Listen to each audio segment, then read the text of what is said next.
AAT Birds Weekly Report is the Eagle news, notes, and analysis you need.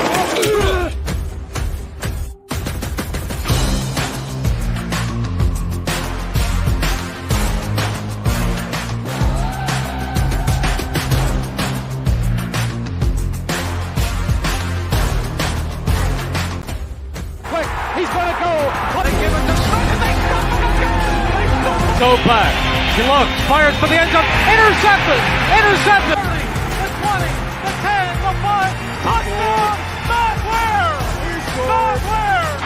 midfield, he's gonna go, Deshaun Jackson. He steps up, he's hit, and falls forward, and he fumbles the football, and the Eagles have it, it's gone, and the Eagles win. It's all birds, all the time. And welcome to another edition of the AAT Birds Weekly Report. I myself, Johnny Uleka, is joined as always by Chip at Chip for the Birds. And we have some news to talk about. The Eagles are linked to a defensive coordinator. We'll get into that, but there's some coaching carousel going on around the league and around with your Philadelphia Eagles. Some interviews going on. So it's a lot to talk about there with the offseason, basically in full swing now. And Howie and Nick had their presser today, so we'll get into a little bit of that. We'll get into what you're hearing around basically the Twitter world, you want to call it X world, whatever it may be. Well, X is going to give it to you. So. And even also on the radio too, you're hearing some opinions which are, in my opinion, pretty stupid. But again, we'll get into all that. But Chip, how are we doing tonight? We're doing. I mean, it's the off season, so it's the time when everybody kind of goes spiraling out of control and, doing everything that is both good and bad and wonderful and overreactive and enough reactive, and they overanalyze every single word. I think it was pretty interesting that, Britton Covey said a thing and then immediately had to say that, no, I wasn't saying that Jalen Hurts is not a good leader. I'm saying that Jalen Hurts is just fine. Like, we're not going to play into this. We're not going to get – I think that we're now at the point with this team where we're not going to have constant drama surrounding this team. And if there is, we're taking about 5 steps back.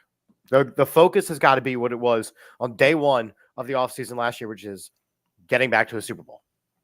No, it's exactly what it is. And, this show was going to be about the defensive coordinator candidates and along the likes of that, sprinkle in the offensive coordinator candidates who we would like to see. Now, we will get into the offensive side of the ball just a little bit because that's going to be its own separate show because I think there's a lot to talk about on that side of the ball that I think tonight, talking about the defensive side of the ball, is going to be with the news coming out now before the press conference. Howie and Nick, they're going to meet at 2:30. Well, they got about half hour, 45 minutes. Of saying absolutely nothing. Well, listen, but before that, they were behind. So they were in a meeting that was said. And of course, right when the press conference is starting and, going, you see news out of Miami is Vic Fangio and Miami Dolphins have mutually parted ways. He wants to be closer to his family, which he is from Pennsylvania. And there is a lot of rumors going around that Eagles are, the top priority is him for the Eagles. And looks like it's going to be basically, you're going to see Vic Fangio as most likely the next defensive coordinator because the Eagles did meet the Rooney Rule by interviewing Mike Caldwell, I believe, and Ron Rivera. So, and let's back it up even further than that. Last year at the end of the Super Bowl, when Gannon had already accepted the Cardinals job, but given us enough of a delay where Fangio had already signed on with the Dolphins. Yeah. Vic Fangio was going to be the next defensive coordinator of the Philadelphia Eagles. So it may be just a year in the making. It may have been the stars kind of perfectly aligning. It may be a lot with, the Dolphins. They had a decent defense, but they also had a ton of crippling injuries where they were just signing random players on a Thursday and picking them up on a Sunday. That wild card game against the Chiefs, they were without basically all their linebackers. They were without their edge rushers, Chubb and Phillips, their best edge rushers. And they were down a lot of players. And they were injured a lot all year. Now, listen, their defense wasn't, top 10. They were top 10 in total yards, and they were, I guess, 22nd in points per game. But since 2011, Vic Fangio, his defenses, he's had 8 top 10 total yard defenses, 5 top 5s. He's always towards the top in red zone defense percentage, which the Eagles were, I think, second to last this year in that category. And he's also towards the top, usually towards the top in third down defense. And look, we're going to get into a lot of these names. We're going to get into a lot of the things. But before we do that, for me, it does not matter who we bring in if the personnel philosophy remains the same. You look at the success that Fangio had in Miami this year is because he had a good linebacking core. He had great edge rushers. They did what they had to do. They had a lockdown corner in Jalen Ramsey and Xavier Howard. Like, you had really great players, right? This Eagles defense is not on that level because we don't prioritize linebackers. We don't prioritize the secondary. And we go, it's all or nothing. Either we're going to get to the quarterback with our front four or we're not, and then we're going to get absolutely torched. Watching that playoff game and watching our linebackers literally not knowing what to do. It was a no-brainer to me that we were going to fire our defensive coordinators. It was a no-brainer to me that we were going to fire or not rehire Patricia. It was a no-brainer for that. But again, if Howie does not go in and improve the personnel, if they do not prioritize the linebacker position, if they do not prioritize replacing James Bradbury, if they do not prioritize getting younger and more talented, then it does not matter who they bring in. This team is going to come across the exact same problems all over again. Well, there will be free agents out there who have played under Fangio, whether it was with the Denver Broncos or whether it was with the Miami Dolphins this year. But so I hear free agents, okay? And I love a good free agent. I judge an offseason by who we bring in. But we also have to look at player development.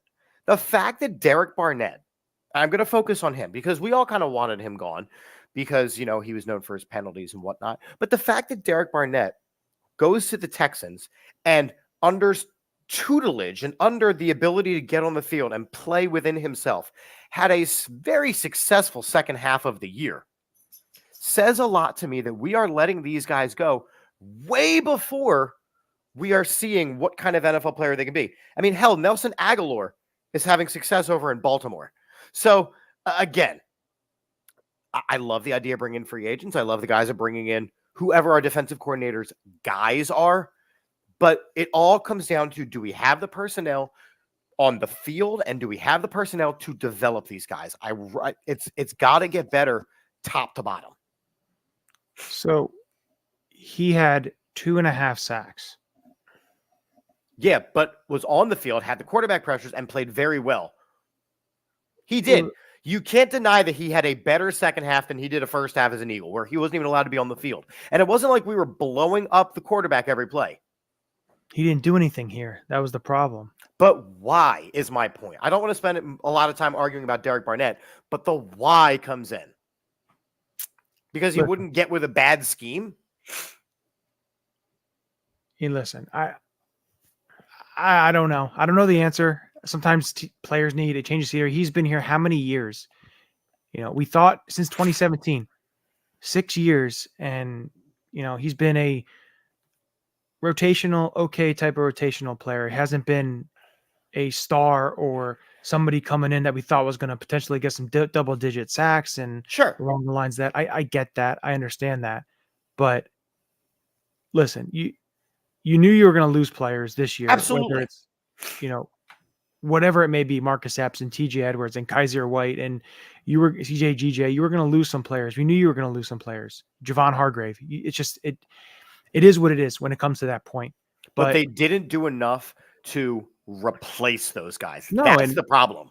Yeah, and unfortunately, you weren't able to replace those guys. Now you have this offseason, whether it may be the draft. Hopefully, players like Jalen Carter take that next step. Player like Jordan Davis takes that next step. You have Nolan Smith. He comes in second year. and then you draft this year. You have three picks in the first 2 rounds, and then you got some compensatory picks. You have a third and 3 5s. You have ability to draft players to be able to develop players there. I do expect more changes to the defensive staff, not just Desai and the play caller, Patricia. You're going to see a lot more, whether it may be a linebackers coach, DBs coach, safeties, whatever it may be. You're going to see some changes because Fangio coming in, he's going to want some of his guys.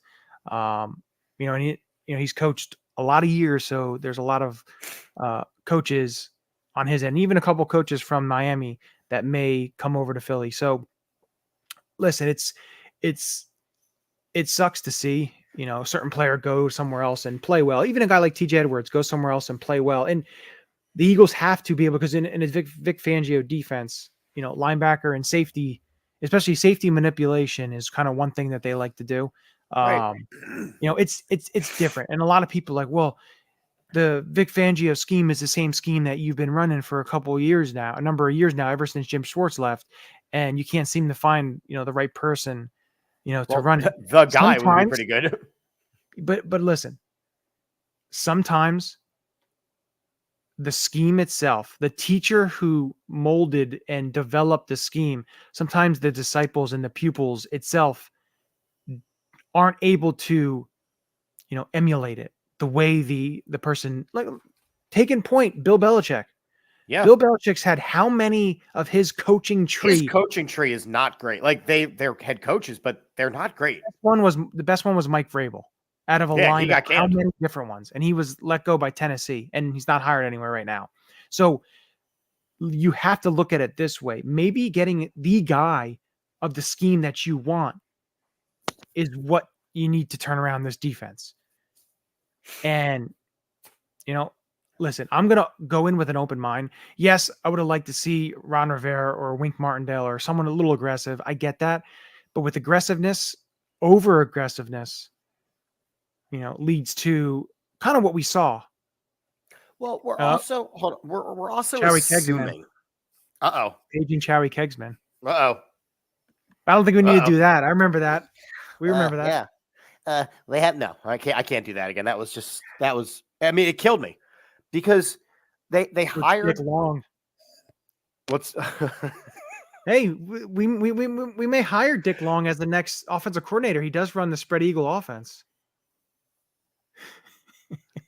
Listen, whatever questions you got, I mean, Phil, you got whatever you want to put on there. I mean, look, it seems like Fangio is going to be the guy. My gut reaction is I don't necessarily want him to be the guy, because we've been trying, you just mentioned, we've been trying to run this system for the last couple of years without the guy.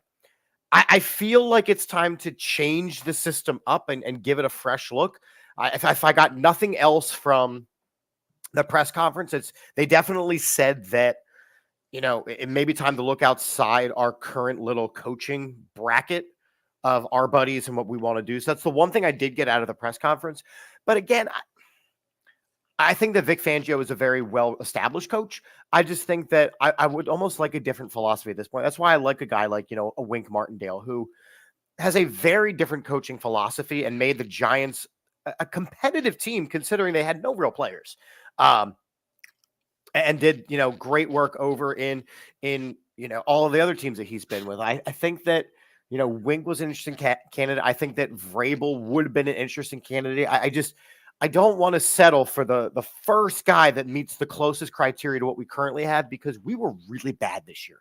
And again, for me, it all goes back to personnel. We do not have the personnel on this roster when the season ended to be a competitive defensive team with the scheme that they were trying to establish. And if it's the Fangio scheme, bringing in Fangio is not going to help that.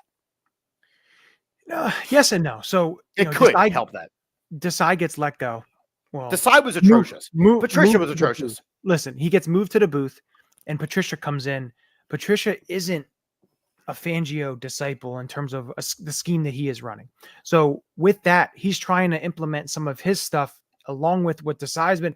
It was, to me, I understand what they were trying to do. They should have never done it and just let Desai and then let Desai go at the end of the year. But it is what it is. Nothing you can do now.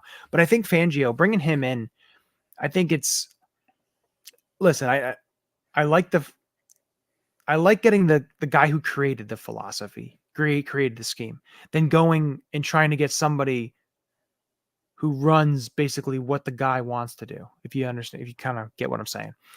Yeah. To me, like, I like the Jim Johnson scheme. That's my favorite scheme. You know, we grew up watching him run defense, and it's totally different.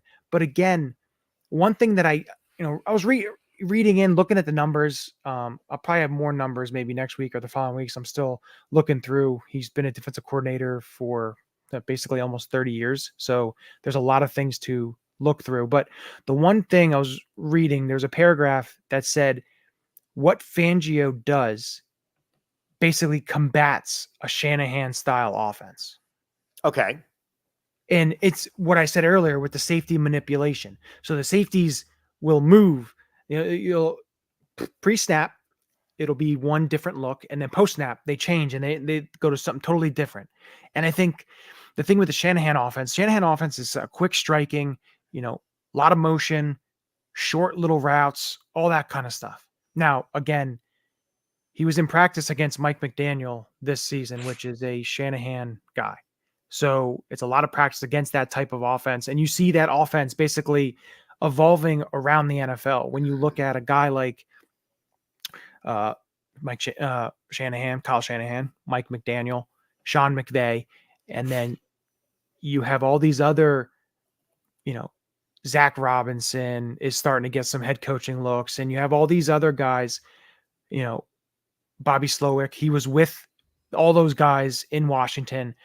He's going to probably get a head coaching job. So you see that offense somewhat evolving with the motion and everything along the lines of that.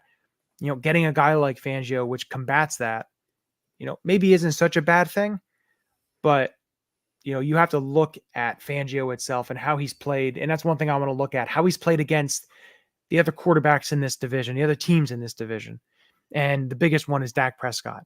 I did look, Dak Prescott is 1-2 versus Fangio in the defenses. He's only played him 3 times, but again, that's one thing the Eagles have struggled with. Dallas has had the Eagles number basically, defensively. They're able to just go up and down the field, and they're able to at will. And I think the Eagles, they need to find somebody that is able to hunker down and get somebody. It's just Desai wasn't the answer, but the Eagles were just so late in that process, I feel. And, they could have just promoted from within like a Denard Wilson, but they didn't. They went out and they got Desai. And I just think Fangio is good because it's kind of what they kind of talked about. And what I like is they went head coach of the defense, basically a veteran who's been a head coach before, who can run that room and who's going to be well respected. Right. And I feel like that's something they have to do on both sides of the ball.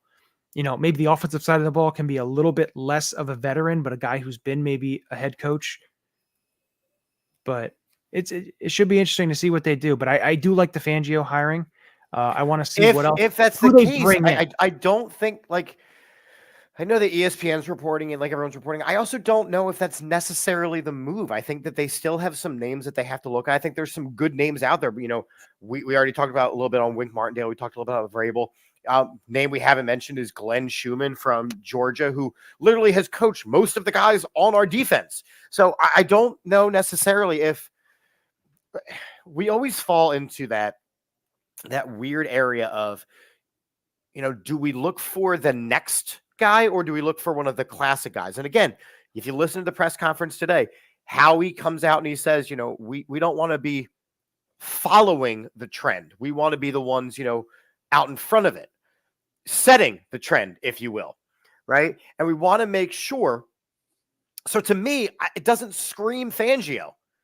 It doesn't scream Fangio because Fangio has been in the NFL for, a year or so. I'm being sarcastic, of course. He's been there for a while. So his scheme is a little more antiquated. Not saying it's not going to work, but why not get the new guy in? Why not get the guys that have the ability to think creatively and to be revolutionary and groundbreaker?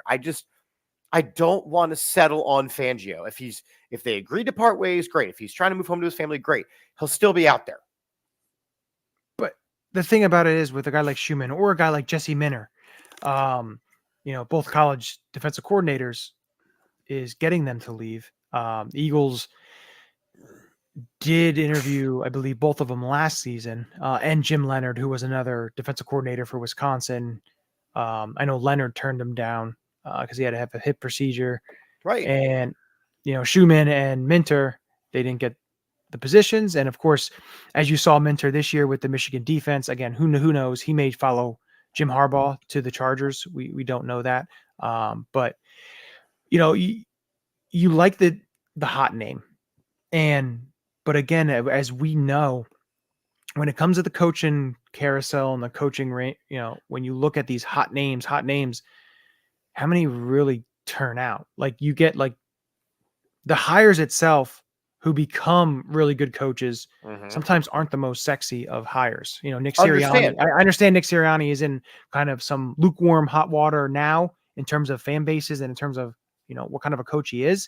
But a guy like Dan Campbell, Dan Campbell, everyone made fun of him with his biting kneecaps or whatever it was, his opening. Including me. And he has turned out to be the perfect coach. And I really like Nick Sirianni a lot. I think that he kind of exudes the Philadelphia mentality. But I also think that he oversaw a historic collapse these last couple months of the season. And for me, one of the things that I want to make sure that we have in whoever we hire as defensive coordinator or offensive coordinator is if they don't right the ship early on in the season, I personally feel that Nick Sirianni could start the season on the hot seat because he, everyone's like, oh, he should be fired. Yeah. He should not be fired. He's made the playoffs in 3 seasons. He made the Super Bowl in one of the seasons. But I do feel a little bit of skepticism is available now where you can start him off on the hot seat. And if he, by week, 5, 6, it's still not improved and they're still doing the same thing, then one of the offensive coordinators or the defensive coordinator needs to be somebody with head coaching experience or aspirations. And I don't feel that that's Fangio. Yeah, listen, it may not be. It may not be him. It may be somebody else in, that building, depending on who else they hire. But I think the whole thing with, I don't want to get into this now talking about, Sirianni and everything that you're hearing, everyone, oh, he should, what does he really do? All that, we just mentioned Dan Campbell. You look at a guy like John Harbaugh. You look at a guy like Mike Tomlin. There are coaches out there that aren't position specific. John Harbaugh was a special teams coach. He doesn't call offensive plays. He doesn't call for the Philadelphia Eagles. He is part of the Andy Reid coaching tree. They're not talking about that story enough, but I'm really excited for the AFC Championship game.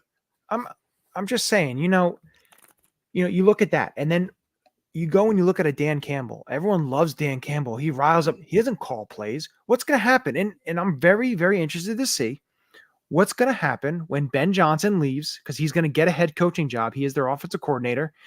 Who they hire in.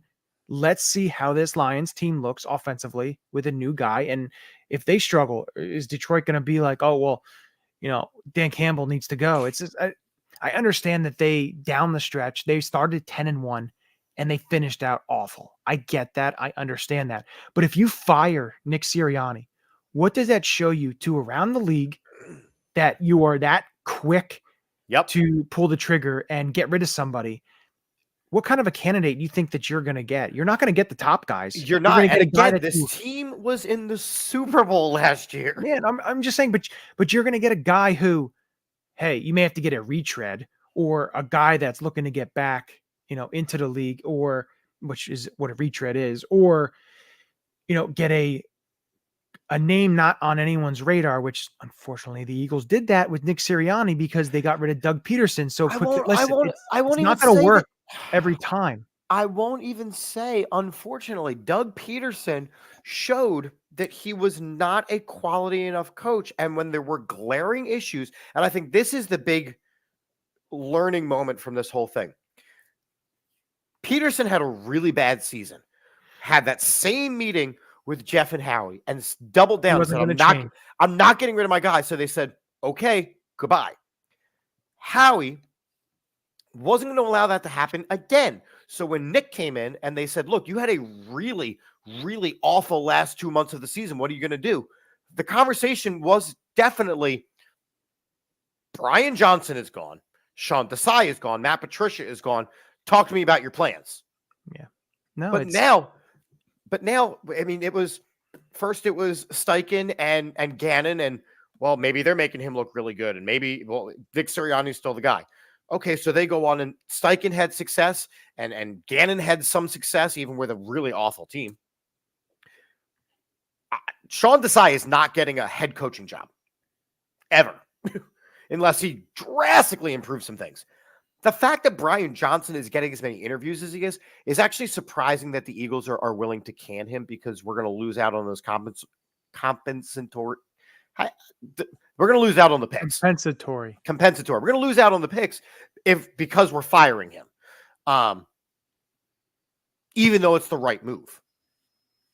Yeah, and listen, you look at the Eagles and you look at what Nick Sirianni said. He mentioned, I'm not the head coach of the offense. I'm not the head coach of the defense. I'm not the head coach, especially I'm not the head coach of the team, which is, that's what a head coach is. You're a head coach of the team. And, they talked about the defensive coordinator is going to be the leader of the defense. The offensive coordinator is going to, I think the one thing that was interesting that I heard him say was he brought up the offensive coordinator is going to bring their scheme, which means, are they changing what Nick does? Are they going to be a mixture of both? Or, what is that going to be? Because, they brought in, there's been two guys who've interviewed offensive coordinator position. One was Gerard Johnson and the other was Cliff Kingsbury.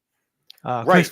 Cliff Kingsbury's that air raid offense. He ran, it's a college type of offense. He ran in college and he brought it over with the Arizona Cardinals and ran it with Kyler Murray and the Cardinals. And he was successful until, of course, Murray got hurt and you had to go with guys like Colt McCoy and Trace McSorley and David Blow.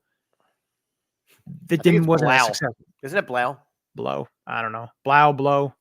He blew. Yeah. But you had that. And I think, Gerard Johnson, a young up and comer. I think he's a very interesting candidate. I know we're going to talk about this more next week, but I think he's a very interesting candidate with what he was able to do with this Houston Texans offense. Yeah. And listen, I think a mixture of both is something I would like. There's an offensive coordinator I really like that I would love for them to get, which, they could. He was already a head coach. Again, we'll get into that next week, kind of break that down. But it was just interesting kind of what they talked about and, how he got some questions about, philosophy and what they're going to do. Like, it's going to be interesting to what they are going to do leading up to, because basically in about a month and a half is free agency. Then you're going to have the draft. Building this team to where they want it to be. And I think Howie knows, and Howie knew that they were going to be losing key people. He mentioned that in the press conference after the Super Bowl. He knew some of these guys weren't going to be back because it's the nature of the game and how many free agents they had and, the money that has to go around. Again, now you look this offseason, there's question marks now. So now these question marks have to be filled, and they have to be filled with the right guys, because you can't go year after year filling with the wrong guys, because what's going to happen is what you saw in 2019 and 2020. You're going to get to a point where the talent is not at the level that it needs to be a successful team. And you're going to have to do a kind of mini tear down or whatever you may call it that you had to do in 2020. And I think that not only is it about bringing in the right guys physically, I think it's about bringing in the right guys mentally. I mean, you saw them kind of rush to bring in guys. Like, I like Kevin Byard, but I don't know if he was the right guy. I mean, I think a lot of stuff went away when they brought him in. A guy like Zach Cunningham, again, was one of the team leaders in tackles, but is he the right guy? You tried to bring in Miles Jack and he wasn't like Shaq Leonard did not pan out. Why? Because rather than developing players, they tried to fill holes with free agents, which was not the answer. They've got to develop this young talent, which means not only do you need a coach who can instill a philosophy, you need someone who can teach, which is why you look at a guy like Jeff Stoutland. And the reason why he's been so successful is because he has taught player after player after player the basic skills needed to be successful in this league.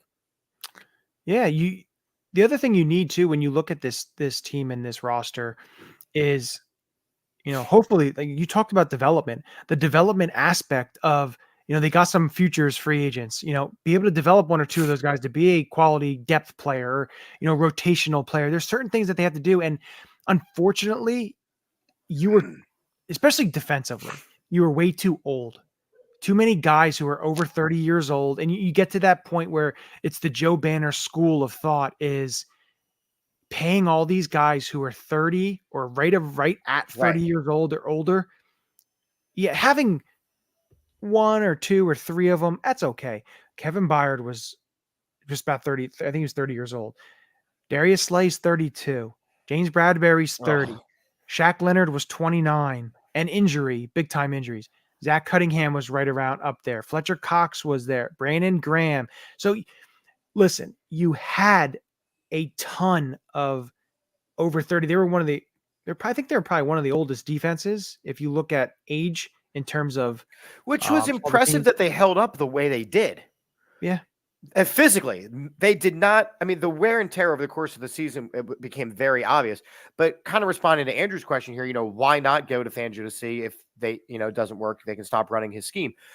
I think for me, part of my reservation about it is if they bring in Fangio and the scheme doesn't work and the players doesn't work, well, that's the end of this current window with the Eagles.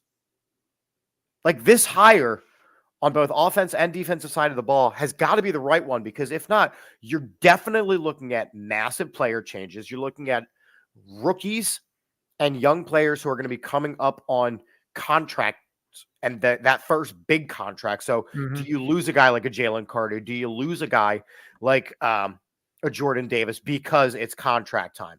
You also, at that point, are probably going through a coaching change if it doesn't work out. This hire has got to be the right one. Yeah, we'll see. And, that's what makes it interesting this offseason to see kind of how they do it and how they, work up, the roster and everything along the lines of that, the coaching staff and how they gel it and mend it and, make it work going into the 2024 season. Because it's the NFL. It's not easy to make the playoffs every year. No. We saw some teams struggle, and you saw the Los Angeles Rams win a Super Bowl and then miss the playoffs the next year. So it can happen. It isn't something that happens all the time, but Andrew, it's tough to think this way. I think we're gonna have one of the youngest secondaries in the league. The only way that happens is with massive cap casualties, because in order for that to happen, you have to get rid of Bradbury. You have to get rid of Slay. Slay's not going anywhere. Slay's not going anywhere. Exactly. So in order for us to get young, there's going to be cap casualties kind of all over the place. So, and I don't know, have we had that freedom? You're more of the cap guy, Johnny. So the way you do it is like we mentioned, I think maybe like an episode or two ago, Bradbury can be let go as a post June 1. You just eat $4.3 million. You don't get any salary. Get me a spoon. Kevin Byard is on a non-guaranteed, basically 1-year deal. You can either restructure that, or you save yourself like $9 million and keep him on the roster with Sidney Brown having the ACL injury, probably not ready until probably December. Or you cut him and you save yourself $14 million. And also have to realize they have Isaiah Rodgers. I know you love this guy. So Isaiah Rodgers, who has to get reinstated, 26 years old, outside cornerback, played with the Colts, a return man as well, really good kick returner. And I think he can return punts, but I think he was mostly kick returner, which is fine because, whatever. But an outside corner, 26 years old, he played decent snaps for the Colts. And, he is young, but he has some experience there. If you don't want to go into free agency and get a veteran corner, but you still have guys like Keely Ringo and Eli Ricks, and what you do with Avonte Maddox, because you can also cut Avonte Maddox with a post June 1 and you get $7.1 million. Again, that's depending on what they want to do with that. Maybe he takes a pay cut and you can save money that way and still keep him on the roster because he's been injury prone if he wants to stay. So there's some options. There's some things that they can do with the team. But it's going to be interesting to see how they maneuver and see how they work around some of the deficiencies on the defensive side of the ball and see how they patch these holes, because it's a must, especially in a Vic Fangio defense. He relies on safety play and linebackers. Now, of course, he also relies on the defensive line getting home, because his defenses usually have some pretty good sack totals. So that's always a plus. Hopefully Eagles can get back to that. Now, they weren't terrible last year. I think they were about like middle of the pack. But it was just such a significant. It was such a significant drop off from the season. Oh yeah, which we knew it was going to be. You weren't going to repeat those numbers.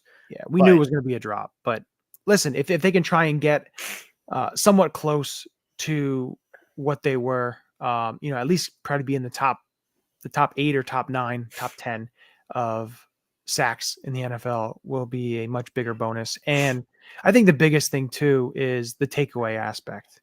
It was awful. They had a lot more takeaways last year than they did this year. So again, that will definitely sway things. But remember, they were getting takeaways because they were getting to the quarterback. Yeah, no, exactly. And that's what getting the quarterback can do. If you're able to, cause that havoc on the quarterback, he can throw the ball into the defender's hands and you get those interceptions, or you sack the guy, sack fumble, and cause fumbles, and along everything with that. But it should be interesting. Listen, there's a lot of offseason to talk about. There's a lot of things, to discuss and to talk about. But listen, we will talk next week about the offensive coordinators aspects. Maybe they'll have an offensive coordinator by then. Maybe they'll have a defensive coordinator by then. We still don't know if it's going to be Fangio. A defensive coordinator by then. But before we go, I do want to get your picks for the championship game, because it's championship Sunday. It's going to be championship weekend. All right. So the Super Bowl that I want is a Lions-Ravens Super Bowl. Okay. The Super Bowl that we're going to get is a 49ers. A 49ers who? Ravens Super Bowl. Oh, so you think the logo conspiracy lives on? I'm not even worried about that. I just think that well, hold on. It really does come down to if Deebo Samuel is going to play. That is big. That is very, very big. That is a huge thing. I think if Deebo Samuel does not play, this Lions team has a really good chance of upsetting the 49ers. But I have to hope that at some point the Ravens kind of get over that hump and can just move the Chiefs away from the Super Bowl. I don't want to watch another Super Bowl with the Chiefs in it. Yeah, I know. Unfortunately, yeah, I know the whole Chiefs thing. Listen, the Super Bowl, like you said, Super Bowl I want to see. I'd like to see the Lions-Ravens.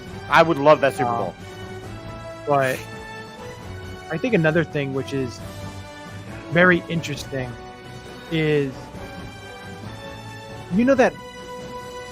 that stat that's out there. Since 2000, no quarterback has gone back to the Super Bowl after losing the first trip that they were there. Okay. Since 2000.